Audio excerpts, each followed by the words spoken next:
Hola. Bueno, estamos de nuevo aquí porque el día que hicimos el vivo sobre Afrodita versus Venus, tuvimos algunos impases técnicos con la comunicación, sobre todo con Angélica, que nos estaba hablando desde Rapa Nui. Y se perdió un poco el sentido de la conexión o de la conectividad de la charla para entender bien el por qué Afrodita y por qué no Venus, por ejemplo. Y eso es re importante entenderlo. Entonces yo partía diciendo en uno de los primeros posts que hice, reels que hice, hablando de que no es lo mismo, ¿ya? Tenemos una figura que es de Afrodita y una figura que es de Venus y que tienen orígenes diferentes. Sí, es verdad que después los mitos se van mezclando, es verdad que después van tomando similitudes, y no solamente a nivel de Grecia y Roma, sino que a nivel de un montón de otros lugares que están ahí cerca. Sí, el norte de Egipto, por ejemplo, está muy cerca de todo lo que es Grecia, y Grecia cerca de Italia, Italia cerca de Turquía y así. Entonces se van produciendo muchas síntesis a nivel de religiones, de creencias, mucho sincretismo. Bueno, de esto tampoco escapa esta Venus y esta Afrodita. Yo les decía que no es lo mismo Afrodita que Venus, porque tienen un origen totalmente diferente, y si además lo enfocamos desde un punto de vista más psicológico y más junguiano, desde lo que es simbólicamente hablando, lo que significa, tenemos diferencias que son totalmente diferentes, absolutamente diferentes. A ver, partamos por Venus. Venus es hija de Zeus y de Dione. Dione es una diosa primitiva, es una diosa que está anterior a la generación de Júpiter. Bien, es hija de un dios, de una diosa primigenia, pero es hija. ¿Sí? Es curioso entender eso desde el punto de vista psicológico, porque si lo comparamos con Afrodita como tal, ella no tiene padre. O sea, no tiene madre, más bien dicho. Tampoco tiene un padre que la procree porque quiera, por voluntad. Es Saturno quien castra a Urano a petición de Gea, ¿sí? Un mito que hasta el día de hoy sigue funcionando, porque las mamás hacen eso inconscientemente con los hijos. Es decir, cuando uno habla mal de un padre o de una madre, inconscientemente estamos poniendo en contra a nuestro hijo o a nuestra hija, en contra de ese progenitor, ¿sí? En otras palabras, es dejarlo sin padre o dejarlo sin madre. Bueno, en este caso nos vamos a Afrodita, que Afrodita nace justamente de un pene castrado, con testículos castrados por Saturno, y que luego los tira al mar. No es que Afrodita nazca de un rato para otro, ¿eh? Afrodita nace después de un rato, de hecho, da millones de vueltas este miembro con sus testículos, se va formando espuma, se va formando muchas cosas, se va creando una imagen, se va creando un ser, y emerge justamente después de mucho viaje, emerge Afrodita, de una de estas famosas conchas que al final si ustedes se dan cuenta, empiezan también a mezclar los mitos. Afrodita que nace de una concha y después que es la otra, y al final la que nace de la concha es Afrodita. Punto. No hay más que decir. No es Venus, es Afrodita. Afrodita nace de una concha que viene del mar y que se crea a raíz de los testículos y del pene cortado de Urano. Ahora, entendamos pues, aparte de esto, cuál es la otra diferencia importante. Lo que guía internamente o esencialmente a Afrodita no es lo mismo que a Venus. Primero, Afrodita es absoluta y totalmente sexual. Si miramos el mito, Afrodita es anterior a Venus. Vamos más allá todavía en el mito. ¿Quiénes cuentan la historia de los mitos de los dioses olímpicos y de los humanos? Homero y Hesíodo. Tenemos la teogonía de Hesíodo y las epopeyas que cuenta Homero. Pero la diferencia es diametral. Hesíodo vivía en los campos, por lo tanto se nutre de saberes que le son naturales, los va aprendiendo de forma natural. No digo que esté equivocado, o no digo que sea lo correcto. Son mis propios análisis y que cada uno debiera hacer su propio análisis. Bueno, resulta que Hesíodo nace en este tipo de comunidad, entendiendo esto, ¿verdad? Mirándolo y escuchando todas estas historias. Bueno, además se dice que Hesíodo le pide a las musas, hijas del sol, que le cuenten y le ayuden en esta relato de la historia. Bueno, una de las diosas, de las musas también tiene que ver con los relatos, con la poesía, con la historia. Bueno, entonces en este relato que él pide a las musas, justamente le van contando, le van cantando estas historias, y entre esas historias obviamente él pregunta por el origen del mundo, del universo. Y en este origen del universo, ya que es donde ya nos metemos en historia directa y en materia, antes de nada, y esto lo dicen todas las tradiciones y todas las religiones antiguas, no había nada. Existía lo que algunos llaman caos, lo que algunos llaman agujeros negros, lo que algunos llaman materia oscura, y así sucesivamente. Mientras sigamos avanzando en el mundo le vamos a ir encontrando diferentes nombres. Pero también en el Tao se habla, ¿sí?, de una imagen amorfa que se separa en los elementos más sutiles y los elementos más pesados, para poder crear lo yin y lo yang. Este es más o menos lo mismo.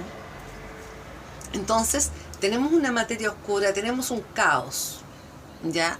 Caos básicamente viene de cielo y viene de energía ilimitada.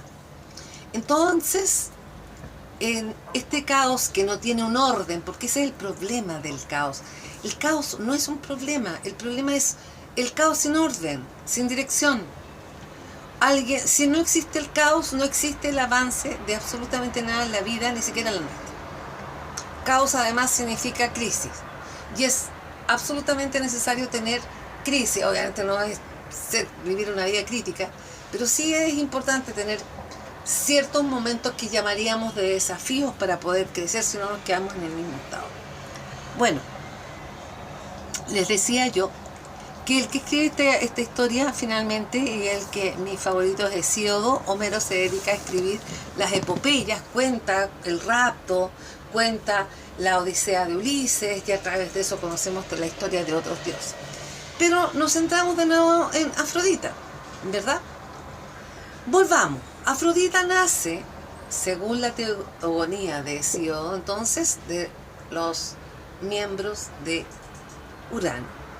No es porque lo haya querido Urano, sencillamente se forma y nace adulta de esta concha y de este mar. La primera ella pasa primero por una isla que se llama Citera, y después sigue camino, porque ahí no encalló, sino que llegó a Chipre. Ahí pone su primer pie, donde la están esperando las gracias, las horas, todas ninfas y diferentes seres mitológicos hermosos que la adornan, la cuidan, la protegen y le dan una tremenda bienvenida, porque además era la mujer más linda que existía. Pero aquí hay una parte importante que no se menciona mucho, y más que no se mencione, no se visibiliza. Afrodita es diosa del sexo. Y punto. No hay más que decir. Afrodita es diosa del sexo. Si hablamos de sexo, del sexo sano, el sexo sano es el que nos da a todos una tremenda seguridad. El sexo también está en relación con la autoestima. El sexo está en relación con el amor propio. También. ¿Sí? Bueno, la forma en que manejes el sexo en tu vida también habla mucho de cuánto es tu autocuidado. Todo el mundo, yo aquí voy a poner algo corto. Se habla del autocuidado. ¿Cuál autocuidado? ¿De salud? ¿Dental? ¿Capilar? ¿Ocular? ¿Y el sexual? ¿Cuál es tu autocuidado sexual? Es para pensarlo, ¿no? Bueno, aquí tenemos a nuestra Afrodita, que es totalmente sexual. ¿Quiere decir que no pueda amar? No, pero eso no es su objetivo, ni es su propósito, ni su esencia. Lo segundo, la vida no la mantiene el amor. Lo que mueve al mundo es el sexo. Lo que mueve al mundo es el sexo y no hay vuelta que darle. Y no estoy hablando siquiera que sea con amor. ¿Sí? Si no hay sexo, no hay vida. Afrodita es la diosa del sexo. Por ende, también, si miramos esas cualidades uranianas, que son muy de tipo racionales, mentales, tenemos a una diosa que podríamos hablar, que es la única diosa que, como la llama Yanchi Noda Bolen, una psiquiatra junguiana, feminista, es la única diosa alquímica. Afrodita es la única diosa alquímica. Sí, Venus se la encasilla o se la clasifica como la diosa del amor, la diosa de las relaciones, ¿sí? La diosa de la diplomacia, porque además está en un eje que es el yo-tú, el eje de Aries versus la Venus que se preocupa que estén todos bien. En el caso de Afrodita no es así. Afrodita no media con nadie. No es desde el egoísmo. Ella, al igual que su padre Acuario, vive en un mundo creado a su medida. Vive en un mundo donde no hay culpa. Vive en un mundo donde es adulto.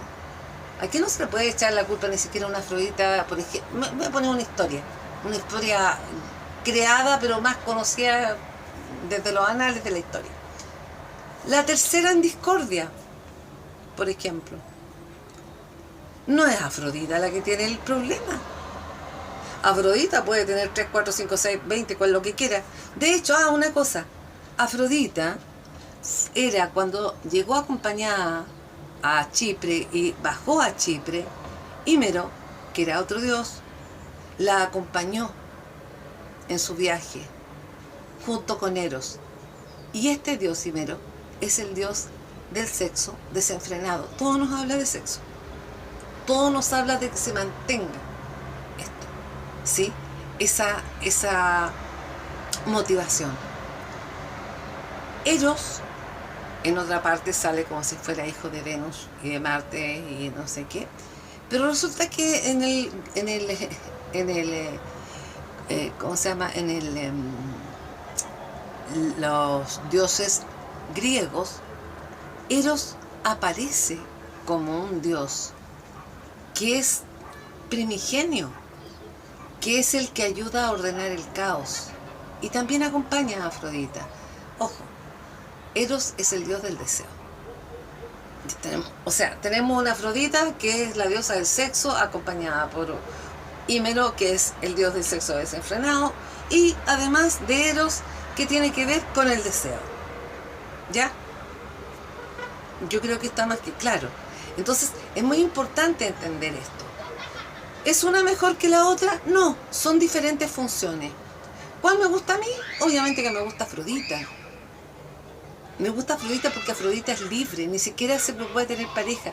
O sea, ni siquiera la catalogan con la diosa de la pareja, la diosa del amor, la diosa, no, ella es la diosa del placer, y es la que más nos presenta la experimentación también. Una cosa importante, y no lo digo yo, lo dice la teogonía de Síodo, es cosa de leerlo.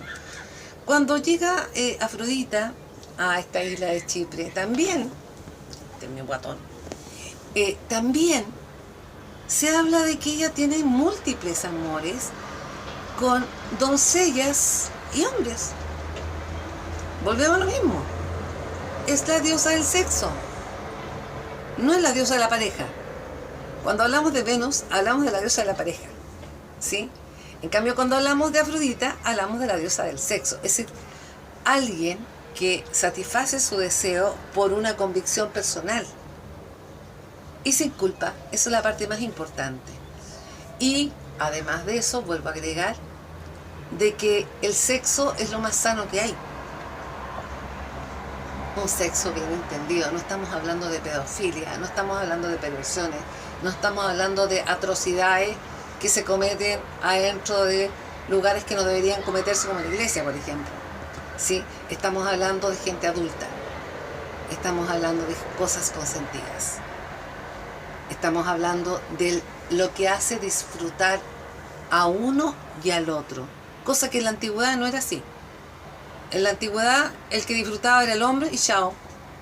Y eso sería. Y pobre, si tú mujer se te ocurría disfrutar, no te correspondía. Bueno, y entre medio voy a meter otra cosa también.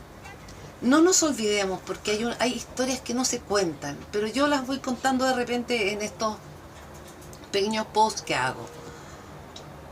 No se olviden que en el Maleus Maleficarum de estos sacerdotes dominicanos, cuando hicieron la persecución de las brujas y todo esto,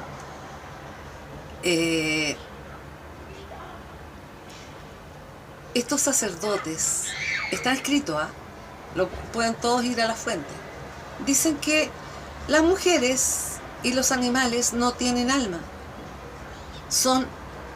Nosotros éramos menos que animales. ¿De dónde creen que viene la creencia de que nosotros nos tenemos que someter? De ahí. A Venus, a la pobre Venus la toman y la agarran para enfermedades venéreas y cuánta cosa tenga que ver con venerio, todo lo malo, ¿sí? Pero no se metieron con Afrodita. Y Afrodita quedó relegada incluso hasta el día de hoy como algo de que se habla, pero que es como, no sé si la palabra es oculto, pero tiene otro trasfondo, casi transgresor, ¿sí? Y es así porque en nuestro siglo y en nuestra época el sexo no es normalizado. Estamos llenos de violaciones, llenos de pedofilia, llenos de cosas, pero sin embargo el sexo normal no es normalizado, ¿sí? Al contrario, no hay educación sexual, tampoco. Entre paréntesis, soy profesora, ¿sí? Así que tengo todo el derecho también y todos mis años encima para poder decir que me he dado vuelta en el tema desde los adolescentes, preadolescentes, hasta gente adulta. Bueno, entonces eso quería comentarles porque es algo que no alcanzamos a conversar. Ese día no quedó completo. Lamentablemente se cortó, no alcancé a poner el vivo para que quedara. Yo espero que la próxima semana ya Angélica esté por estos lados y ya ahí vamos a tener también muchas ideas claras sobre cómo se va a hacer el taller, el contenido del taller, y vamos a estar las dos conversando en directo, ya no en una por un lado y otra por el otro, para poder hablarles de esto. Ahora, lo interesante, vuelvo a decir, es que se entienda qué es Afrodita y cómo tú estás viviendo tu Afrodita. Cuando hablamos de Afrodita, lo que pensamos hacer con Angélica es un seminario de 4 sesiones, ¿sí? Donde pasamos por las Afroditas de tierra, las Afroditas de los 4 elementos, ¿sí? Aire, agua, fuego, etc.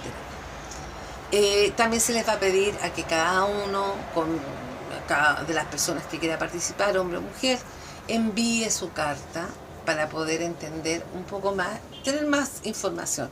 No podemos leerlas todas, pero sí podemos tener una información mucho más precisa de lo que es cada uno.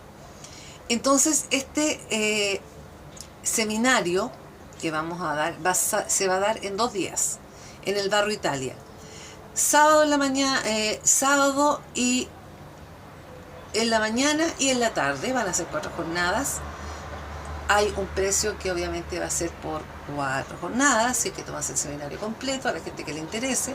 El material se va a entregar material escrito, y la persona que quiera solamente tomar uno de los 4, que es el que más le interese, también lo puede hacer, y también va a tener un costo diferente, ¿sí? Bueno, los dejo invitados para seguir conversando. Probablemente voy a seguir subiendo información. Vamos ya a tener a Angélica acá en directo, y los invito a empezar a dejar ya anotadas ahí todas las preguntas que se les ocurra, para que así tengan claro qué pueden encontrar, qué es lo diferente, en qué se puede diferenciar, etcétera, etcétera. Yo ahora estoy hablando de Afrodita porque es el tema que me corresponde. Yo soy psicoastróloga, y la que le corresponde hablar obviamente de la parte de yoga tantra es a Angélica, que se formó también, se especializó el año pasado en Brasil en yoga tantra, y es parte de lo que se quiere entregar en este nuevo seminario. Así que bueno, con esto dejo una deuda saldada con todos, y feliz de poder estar en contacto con ustedes. Como les digo, ya la próxima semana creo que nos estamos viendo, y voy a dejar subido el afiche, y espero que tengan muchas preguntas que hacer y puedan aclarar todo aquello que tengan en la cabeza, y además si pueden difundir la información, mejor todavía. El día 9 de mayo, se me olvidaba, día 9 de mayo comienza un curso de astrología nivel 1, y el contenido también está. Así que los invito a revisarlo por si se interesan. También van a haber más charlas, pero van a haber más charlas que van a ser pagadas. Hay cosas que son gratuitas, pero por ejemplo este mismo que estamos hablando de Afrodita en un nivel más profundo, ¿sí? Más arquetípico, ya podría ser parte de una charla o de un taller que ya fuera pagado para gente que ya esté trabajando con esto y que le interese profundizar los arquetipos. Bueno, todo eso lo vamos a ir viendo a medida de lo que vayan opinando, y esperamos que lleguen muchísimas opiniones y que lleguen muchísimas preguntas.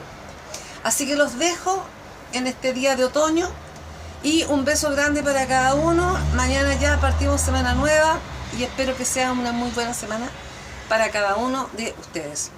Un beso.